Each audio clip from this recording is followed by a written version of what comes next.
So let's go to Melinee Leather. She's from Barfield Station in Queensland, a beef producer in central Queensland who won the 2019 Farm Biosecurity Producer of the Year. She's been in the beef industry for 30 years and together with her husband Robert, they run a successful grass-fed beef operation at Barfield. She's chair of the Farming Systems Committee of the National Farmers Federation. She's on the board of the Beef Sustainability Steering Group and the Cattle Council's Environment Committee. It's been a tough drought and I'm really keen to hear whether the season has changed for the better.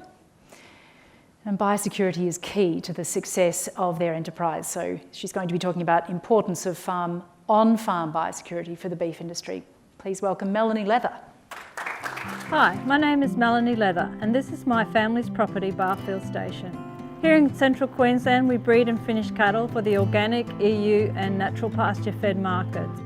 My family is passionate about naturally raised grass-fed beef and we've spent 30 years in this beautiful part of the country creating a sustainable business that we can pass down through the generations. Australia is one of the world's largest and most efficient producers of commercial livestock in the world and one I'm extremely proud to be part of. In 2016 there were 25 million head of cattle on Australian soil and the red meat industry employed around 405,000 people. All of this is at risk if we don't protect Australia from biosecurity threats. Biosecurity is critical to our business and we work hard to prevent foreign pests, weeds and disease from entering our property. Implementing biosecurity measures isn't difficult, but it's essential to protect our future.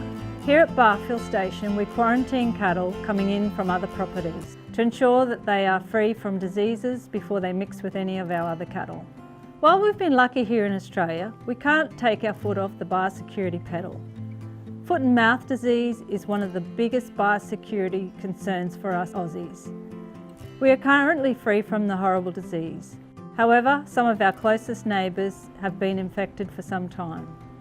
This disease is not only a concern to the beef industry, but will also affect buffalo, pigs and sheep and any other cloven-hooved animals.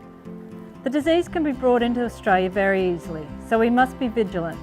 Our highest risks are travellers coming in from infected countries, where they might have soil on their shoes or be carrying meat and dairy products, untanned hides and skins or other animal products. These products can also be brought in illegally by post. The Australian Government has employed measures to reduce the chance of foot and mouth disease arriving to Australia, but biosecurity is everyone's business and we need your help to ensure pests and diseases don't arrive or spread into Australia. So what can you do? Check your animals for anything unusual, fevers, drooling and blisters around the mouth and on their hooves. Anything out of the ordinary. You know your stock better than anyone and you are in the best position to report the first signs of potential biosecurity threats like foot and mouth disease. In 2016-17, the gross value of Australian cattle and calf production was approximately $12.7 billion. If there were to be a large outbreak of foot and mouth disease, it would cost the Australian public and industry around $52 billion to control over 10 years. Australia is an incredible country free of many devastating diseases. It is vital to implement strategies to protect our strong industry and keep our meat and livestock among the best in the world. You can help keep our economy strong and our meat industry safe by keeping a top watch for pests and potential biosecurity threats. Notify the department or call the Emergency Animal Disease Hotline on 1800 675 888 if you see anything out of place.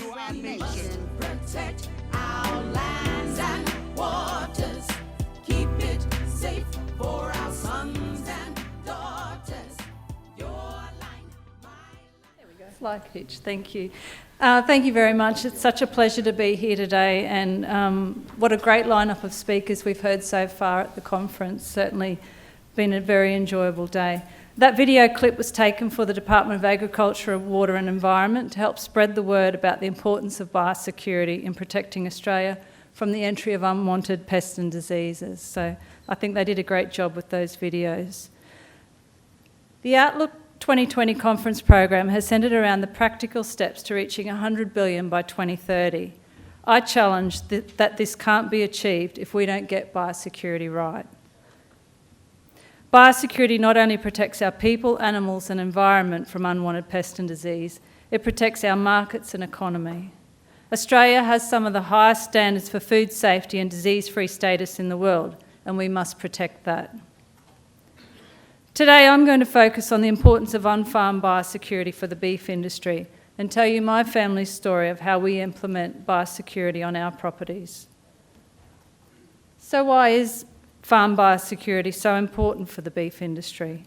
Australia only has about 2% of the global cattle herd, but we are the third largest exporter in the world. We export around 70%.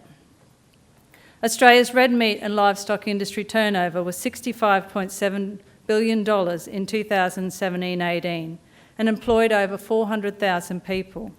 A serious biosecurity incursion could put all of that at risk.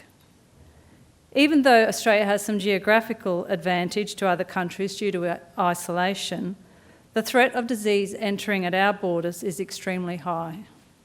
Good border control and surveillance is vital in keeping diseases out of the country. For industry to realise the importance of their role across the national biosecurity system, they must take ownership of issues and work in a coordinated fashion for the national interest. Industry needs to lead in biosecurity practices which can be driven on-farm. Biosecurity practices can't stop at the border. On-farm biosecurity is a critical link in the supply chain. Our family operation covers 43,500 acres over 3 properties in central Queensland. We are currently running around 4,000 head of cattle. We breed and finish cattle for the organic, EU and grasslands markets.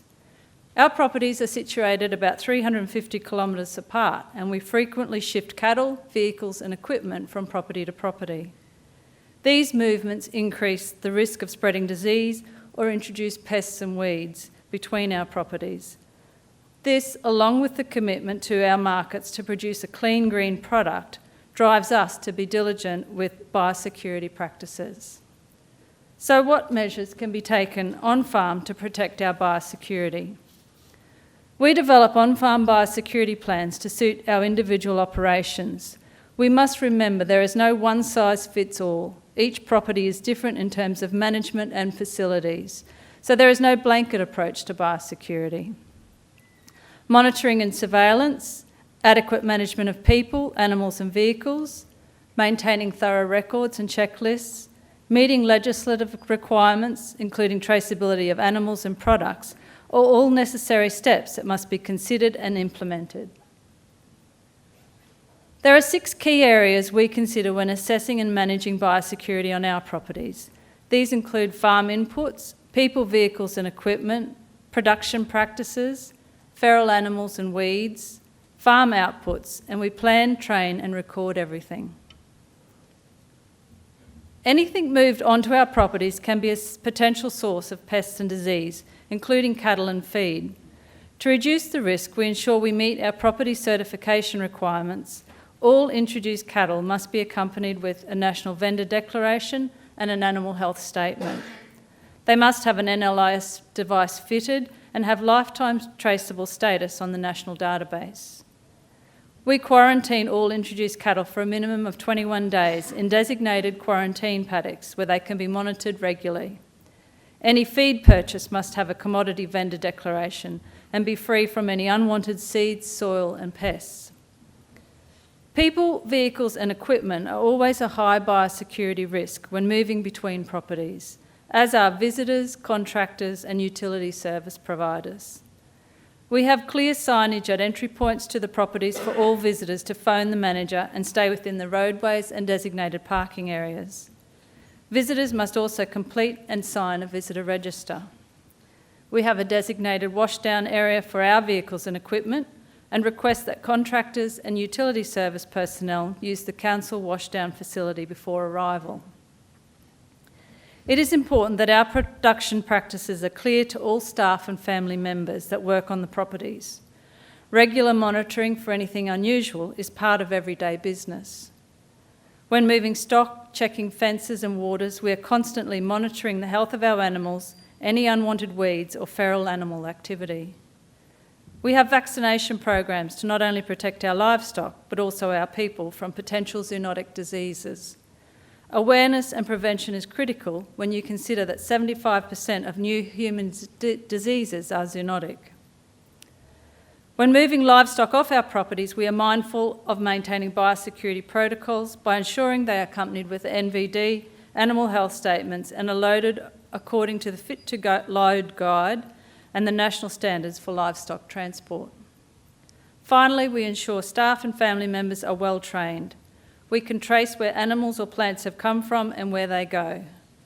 Records of all purchases, sales and movements are kept. This is vital information in the event of an emergency animal disease or exotic plant incursion. That's a very condensed overview of our biosecurity management, and the key points are: have a plan, monitor, record, and ensure you have good traceability procedures in place. Now, having said all that, there are a few issues that can make all the best laid plans fail, or at the very least be threatened. Oops, we go back one. And that would be natural disasters such as floods and fires. They usually happen very quickly and often without warning. The unpredictability of them make it difficult to plan for and manage. People are often left vulnerable and under stress to make decisions quickly, and issues such as having to source emergency fodder or make animal management decisions can be overwhelming. This is where a good workable biosecurity plan can assist by having crisis management procedures that give you a clear course of action. Droughts are similar, but they happen over a longer period of time, allowing you to implement drought management strategies in a less critical manner. All of these situations require bringing in fodder or moving livestock, so it's vital good biosecurity practices aren't dismissed in the urgency of the moment. But of course, that's always much easier said than done. Unauthorised entry is another major problem that is difficult to manage. Pig and kangaroo hunters often enter properties without notice, bringing vehicles and hunting dogs that have a potential to spread unwanted weeds and diseases. These entries can also be linked to serious animal welfare breaches where cattle and calves are attacked and maimed by hunting dogs. On a larger scale property, it's difficult to monitor, and knowledge of their entry is usually well after it has occurred. Illegal entry by animal activists has been another serious problem in recent times. Fortunately, state and federal governments have recognised a significant threat to biosecurity, as well as the property owner's privacy and rights, and suitable laws are being introduced to manage this problem. So what are some solutions?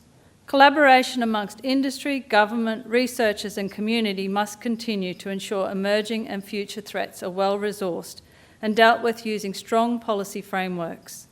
There is no such thing as zero risk when it comes to biosecurity, so we must continue to be vigilant with surveillance and response systems. We must strive for a high level of scientific expertise and innovation to ensure that novel and more efficient solutions to new biosecurity threats can be rapidly developed and applied as needed. Together, let's ensure Australia's agriculture does make $100 billion by 2030. Let us all step up and be responsible for protecting Australia's biosecurity today and beyond. And I'm just going to, whoops, too many clicks, end with this slide. So thank you for today. And this is Barfield Station today.